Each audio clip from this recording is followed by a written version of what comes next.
So basically, we talked about various communist aims and methods of their revolution. And I would like to ask all of you, really, to explain something more, maybe even more to make a difference between the stratification of the communist methods. I think that it would be important to explain to our audience that the revenge was not a main motive. There was a system behind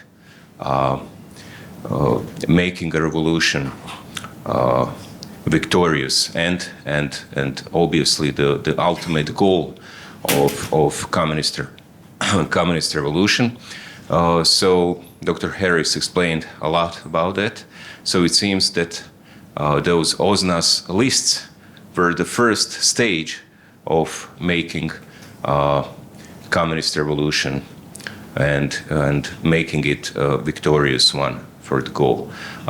Mario also explained us and showed Evelyn Vo's insights on these methods, and of course Dr. Kristo talked a lot about those. So if you can tell us more about this stratification, what do you think was the first stage? Who made these lists, you know, and why did they choose? Of course, you were telling us about this, but why did they choose those particular victims? I think the popularity among people was one of them. I think that to make the death to certain class members, I would say, was one of the goals of communist methods. So this is kind of open-ended question. So if you can have some remarks on it. Thank you. Me? Almost, yeah.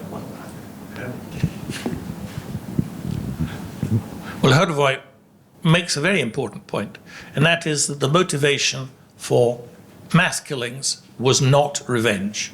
And when we hear people say, oh, well, it's just automatically after a war and people have been killed and so on, revenge. But that was not how it was done. Actually, I would even say, when you look at the accounts of people who actually got away, who were destined for death and so on, you're struck not actually by the importance of personal revenge, but actually often of personal kindness. The number of people who managed to avoid death because they knew somebody who was wearing a partisan uniform, but who actually knew members of their family and so on, is extraordinary. So we shouldn't think about what happened as exactly as some kind of outburst of emotion. It was planned, but of course a lot of the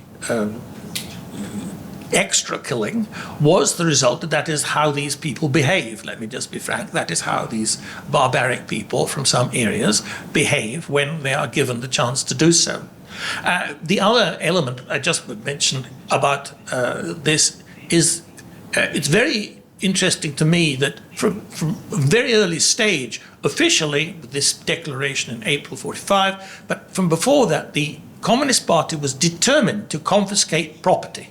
It was just as interested in grabbing, in stealing, as it was in killing. And there's nothing really emotional about that. That they wanted this, they wanted to seize people's assets. They said for use by the party, but anyway, they wanted to seize assets. Yeah, Dr. Kristo has a remark also. Thank you. Well, speaking about motivations, that is something that I was concerned about, particularly, and I tried to find out, reading some, trying to find out some responses in literature, and I found the most helpful one was Maritain, French philosopher, Catholic, of course.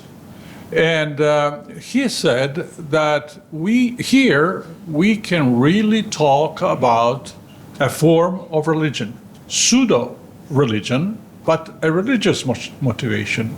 That is, it manifests dedication effort to surpass everyone else and so on and so forth, so that it becomes, and that in turn becomes otrovan, poisonous. And that's one of the one possible answer.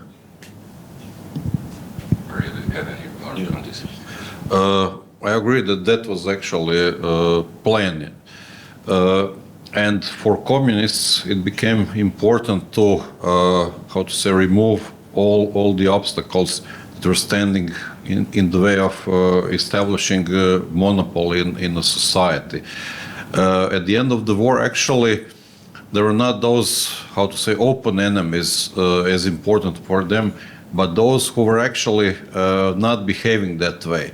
So in September 1944, they, started with the open war against the members of the Croatian Peasant Party who didn't participate in Ustaša regime.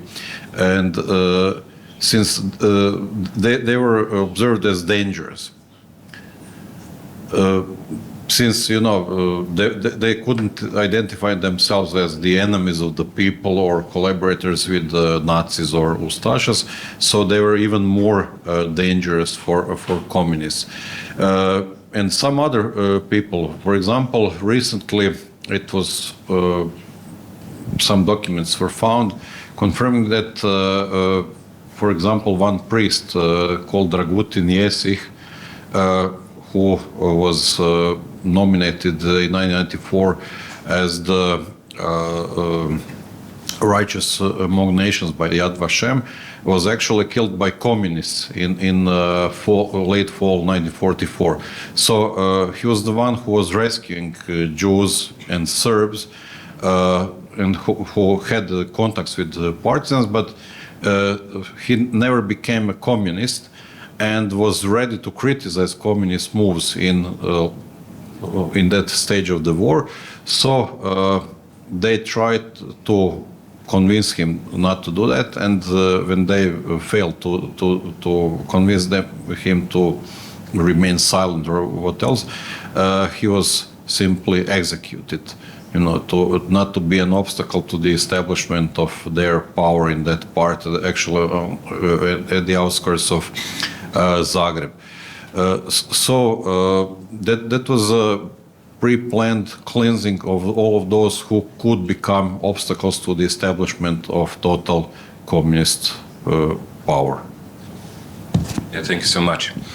I think it would be important to focus on to what extent Yugoslav communists were leaned to the Soviet model, because the core communist leadership was they were all Moscow students.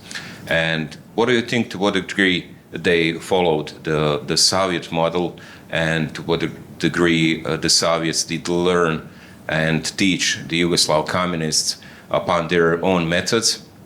And do you think that there are some variations, or that makes Yugoslav communist methods some kind of endemic, I would say, in this space?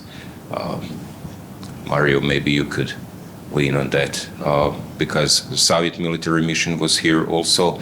Yesterday we heard that OSNA was based basically on Soviet model of this secret police. Do you think that we can agree upon that? Yes, we heard yesterday actually that OSNA was founded, actually they followed the model of NKVD, and actually other communist or partisan institutions were based on the models already set in the Soviet Union before. So they were really following what was going on in Soviet Union, and also their methods reflected those methods. As you said, most of those leaders of the party actually spent some years in Soviet Union, especially in the 1930s, and they could see what was going on. Probably some of them also participated in these Stalinistic purges. So they were applying to Yugoslavia now what they actually were doing, some of them were doing even before the war. So I would say in the last stage of the war and immediately after the war, Yugoslavia was actually a kind of a small version of the Soviet Union, unlike all other actually East European countries, because it had its own communist movement. Tito, unlike other communists or other leaders in Eastern Europe, was not merely a puppet of Soviets, but he had his own army, his own services, but he was copying what could he see in Soviet Union. Yeah, thank you so much. I think it's very important to point out the fact that they were based on Soviet model, and because of the fact of the 1948 breakup with the Cominform, there is this way of thinking that Yugoslav communists were endemic in their core and so much different from the Soviets. Dr. Harris mentioned, Mario also, that there were some amicable, I mean friendly approach and some episodes of friendly approach by the communists towards church or everyone else. And I'm thinking of those friendly episodes towards church, I mean regarding religious festivities and etc. etc. As uniquely another method to gain a popularity or to fill up the gap which was made by those liquidations and terror. Can you tell us something more about those kind of episodes? Well, I think that is a question there, mostly a way of finding how to control the whatever they come to. That is the interest of the party, and that means of any party, of communist party in the world, and all of them are. To answer the previous question, no, all of them are modeled after the Soviet Union. There was no getting out of that.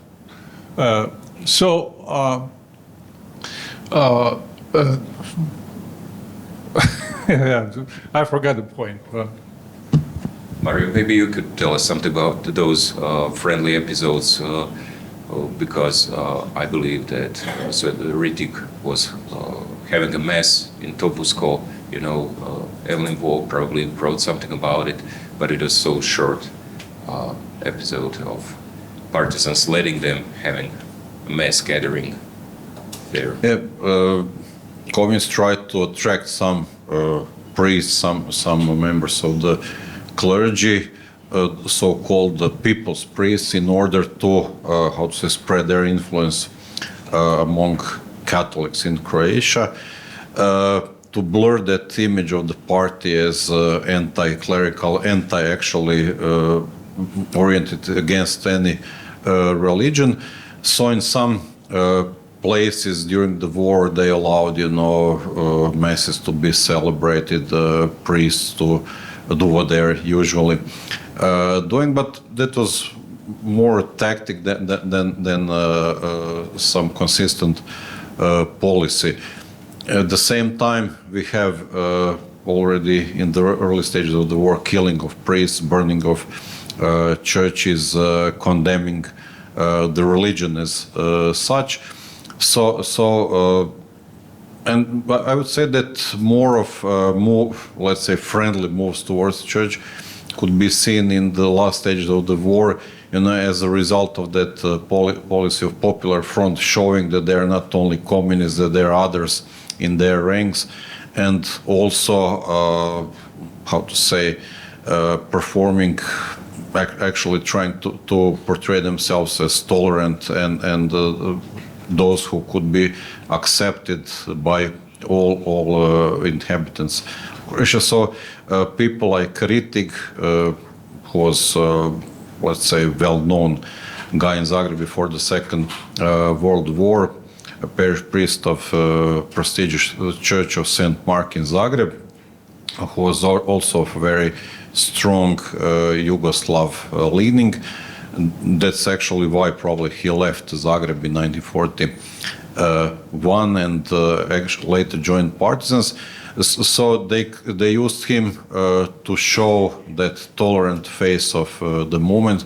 So he was preaching, saying that so-called People's Liberation Movement is not communist one, is not atheist one, but it's a freedom-loving movement that is going to bring freedom. So he was, in a way, how to say, a useful idiot in the hands of communists, you know. So they were using him to show that other face, allegedly existing other face of the movement. Yeah, I think it's important to point out that this was only a tactical method. I'm sorry. I just wanted to illustrate the point by giving you the example of priest associations in communist parties. All communist parties tried. They wanted to attract some priests. And they were not interested in, of course, they were giving them some money and privileges and so on and so forth. But that is not the main attraction. And the main attraction for the party was, or main intention for the party is to introduce what they called some differentiatia in the church. In other words, that the church divides itself, within and from within, and that makes her weak and manageable, so to speak, by the party. And that is precisely why the bishops in Croatia were extremely against it. And they were vehemently opposed to that because they saw exactly where the danger comes from, and that depended. Okay. I just add one thing. I just add that if you look at the minutes of the Politburo of the Central Committee of the Communist Party of Croatia, you can find all of this confirmed there. So that this figure, I'd just like to mention, Ritic is one very important figure in this. The other one, I think not sufficiently appreciated, is Ivan Krajačić Stevo, who understood Croats. Well, he was a Croat. He wasn't afraid of being a Croat. And he knew how important the church was. And so he wanted to create basically an alternative church, a differentiatia, but he actually had a clear strategy, because he reports to his colleagues there that he's been meeting this priest, that priest, that they'd given money to for various bishops to do this, that, and the other. And there is one, I can't remember the date of it now, but it's an early one, where you actually have an account of the party wanting to know, doing a survey of to whom the parties should give money, which parishes should receive money, allegedly because in order to deal with problems, with suffering and so on. But actually, the condition of this is that a report has to be given of the political views of each of these priests, and so therefore. You find the party is able to use all sorts of means, devices, and never underestimate, incidentally, the importance to the party of people denouncing one another. The basis of the confiscations and the accusations that were brought so as to confiscate goods, this was based on massive reports by people against their neighbours, presumably because of greed. Party could never operate in a vacuum. Thank you so much. And it's so important to point out that the will for the control of the society was in the core of these communist regimes all over. I think that we're ready to take some questions from the audience, if you have any. And I would kindly ask for you to ask a question and not give a commentary, if it's possible. Sure.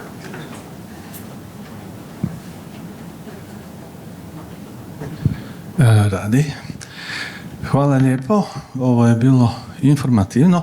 Nisam bio jučer, ja sam Dalibor Medvedović, samo da se predstavim, pa me zanima jeste li govorili o ovoj strani problema, da tako kažem, ustaškog režima. Da li je neko izlaganje dohvatilo to područje? Znači, ne komunističko, to znamo svi kako je to išlo, nego ovo što ne znamo. Konkretno, način na koji je devastirana Hrvatska i posebno bih skrenuo pozornost na sintagmu da se hrvatske oružane snage su se povlačile. Mislim da nisu iz mojih vlastitih izvora, mislim da je to bilo mobilizacija. Oni su mobilizirani u rat, izvedeni iz države, izručeni neprijatelju na bezuvjetnu predaju. Otprilike, evo taj kontekst me zanima jer čitavo vrijeme propuštamo takve informacije. Hvala.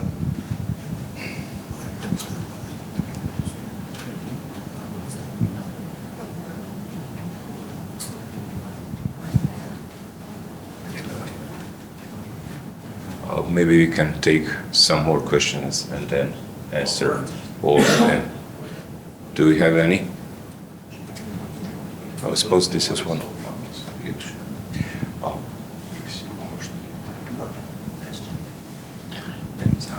Pa s obzirom da je pitanje na hrvatskom, onda ću ja na hrvatskom odgovoriti za promjenu.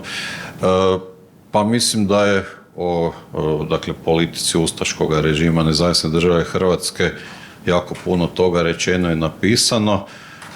S obzirom da se na neki način ovim skupom obilježava obljetnica, dakle završetak Drugog svjetskog rata, nekako nam se činilo da je možda zanimljivije ili važnije progovoriti o onome o čemu se zapravo puno manje zna. To je upravo dakle politika komunističkog režima, ali evo svatko ko želi, postoje deseci različitih studija, knjiga, izdanja o propasti zapravo Nezavisne države Hrvatske, o tim zadnjim mjesecima ili danima, o politici ustaškog režima prije toga, tako da evo, jučer nismo to spominjali ili smo se samo ukratko dotakli, ali evo, može se o tome isto pričati, zašto ne, i kažem, puno toga je do sada obrađeno, napisano, objavljeno, nije nikakva tajna o tome što se događalo u to vrijeme. So, if there are no... there is... Do you have a question? Yeah. One more and that's it. Shall I ask in English or in Croatian? What you prefer? Okay. I would like to ask all of you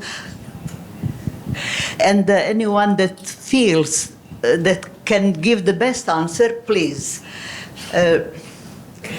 In my opinion, since the French Revolution, it started that was always persecution of the clergy, independent farmers, people that can live independently from the state,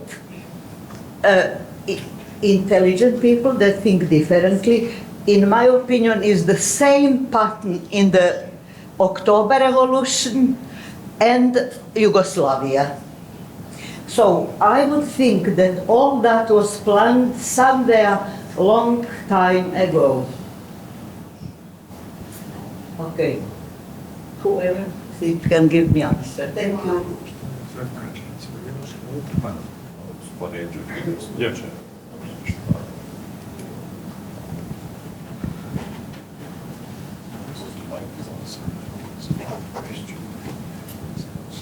Well, there is, of course, a direct continuity between the French Revolution and the Bolshevik Revolution, and that's the important thing.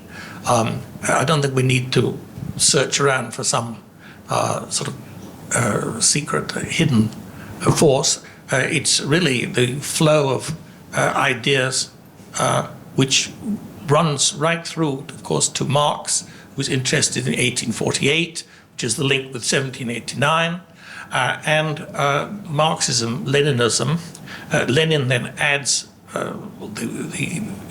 should we say the dictatorship, effectively the dictatorship, and then Stalin. One doesn't want to say a good word for Stalin, but really Stalinism did not exist as an ideology. It was Marxism, Leninism that existed as an ideology. And Stalin added a certain element of paranoia and peculiarity. So there is, I mean, I agree that there is a continuity there, including, of course, continuity of persecution of the church. Thank you very much. And thank you. I think that this is a remarkable ending to our panel today. We are out of time.